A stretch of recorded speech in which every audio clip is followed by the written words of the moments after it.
That was my favorite part of season 4.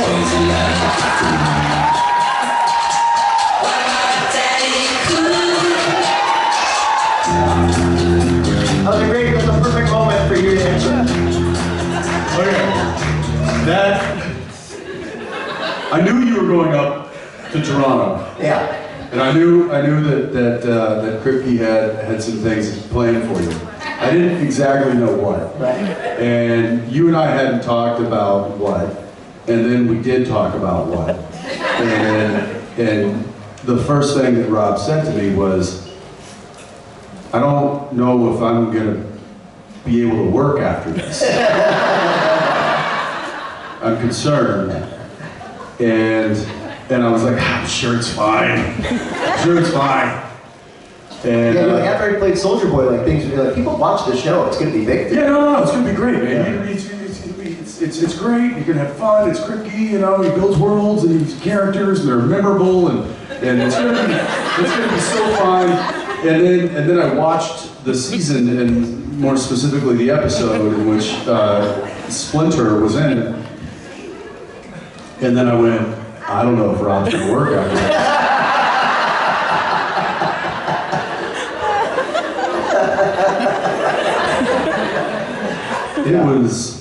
It was disturbing. Yeah. And I'm of course up there right now.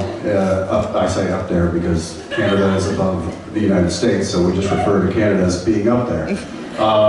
And I'm up there right now, and working with the crew again, and the crew was like, oh, Rob.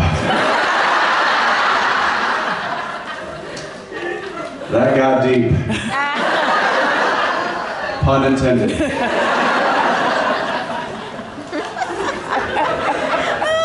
I did tell you this, and I'll tell them this, that the crew, including the visual effects, the head of visual effects, Stephen Fleet, who, if you ever see this, please don't do anything bad to me in visual effects. You're amazing.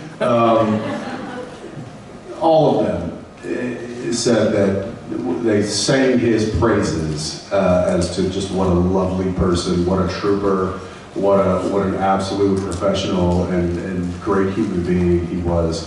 And then I just asked, I was like, we're talking about Rob Benedict, right? Because I don't know if we're talking about sin. He did leave an impression that I will say probably paved the way, because I certainly didn't, paved the way for the fact that Jared and Misha are on the show right now. And I mean that. I had to, and this is no secret, I had to jump through some hoops to get Soldier Boy. That wasn't something that Kripke called me up and was like, hey, I've got a role for you. I had to earn that role. And then when I got on set, I did my best. And I think that maybe cracked the door open for maybe another Supernatural alumni to come through. And Rob was the next and kicked the door wide open. And then that's when Kripke, I mean, I'm just, you know, thinking about this out loud, but I really think that that's when the cast and crew of The Boys was like, bring them on, whoever you got, bring them on. Yeah. And I think it's a testament to Kripke and the worlds he builds, the sandboxes that he builds for us to play in, and the people he gets to play in those boxes. Yeah. And the trust we have in him to be that vulnerable. Yeah. To take our clothes off. to be that vulnerable, you know, and he's the same. My first day on set? You made it.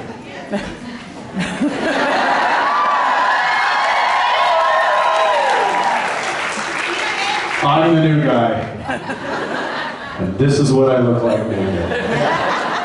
Yeah. Totally. Yeah, I met all those actors. I was rarely clothed. For 3 months.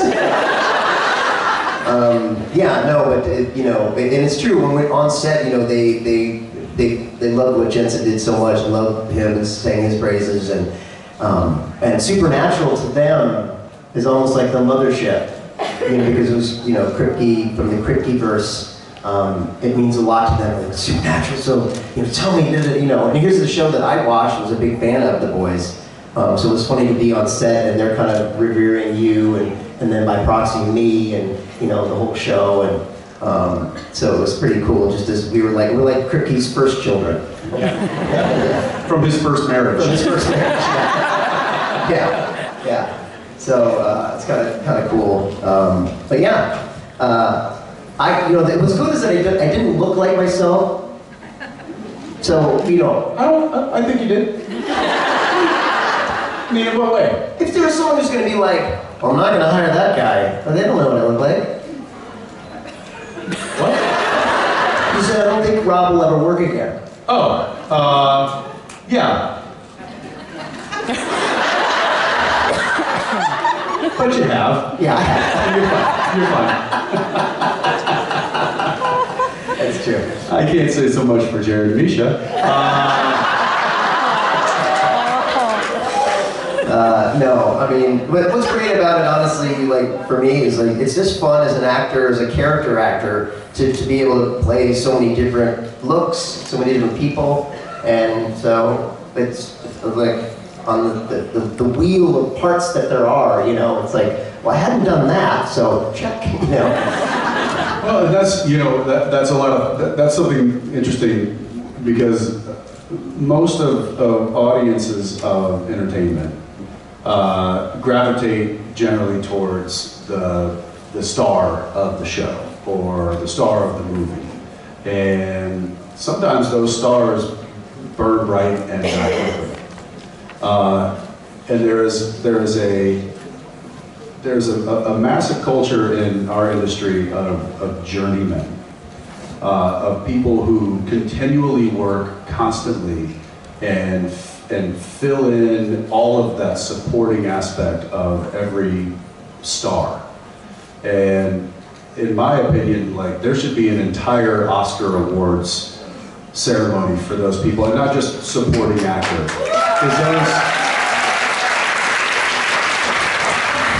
Though generally supporting actors are also stars. But when you talk about the real people who have worked continuously and who have continued to grind in this industry and are journeymen, and those are really the backbone of this entire industry. And I actually would love to consider myself one of those, because I continually, like, job to job, and Rob is that way, and a lot of the guys here are that way. They don't view it as I want to find the glorification in this project. They want to find the craftsmanship in the project, and you get to check those boxes. You like, I crafted that, perfect. Now I can move on to the next crafting assignment. Yeah. And I love that about our industry.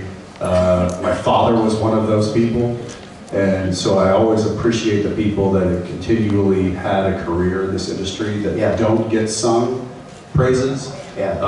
Those are the people, in my opinion, that do deserve it the most. And when those people get praised and get maybe a starring role in something, you just know they're going to deliver, because they're absolutely equipped with all of the tools to craft anything that you need. And that's a special skill that I don't think a lot of the stars have. Yeah. I feel like I could write a book sometimes of just like being on so many different sets and seeing so many different actors. Because it's not just about the role. Right. I mean, you guys have to understand, like, you're only acting, what, on a 12-hour day, you're probably performing on camera maybe an hour, Right. at most. Yeah. So the other 11 hours that you're on set, you're dealing with personalities, you're dealing with being a human to the crew and to the other castmates, and making yourself a viable asset to that production. And that's a skill. That is an absolute skill. Yeah. One that he has honed brilliantly, and a lot of the guys here have. And it's not something that gets talked about a lot. To be on set and to be amongst the cast of many different types of people, and to be amongst a crew who come from all different, parts of the world, and to find commonality and to rally a team together and produce a product that gets sold and it can be proud of. That's the work goes. The real work, in my opinion, goes on behind it, like when the cameras aren't rolling. Right. Exactly. Yeah. Your beard is perfect. Just the cartoons, the lines.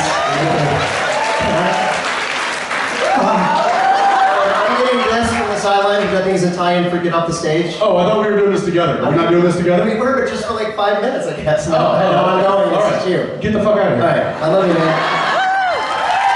Bye, everybody. Thank you.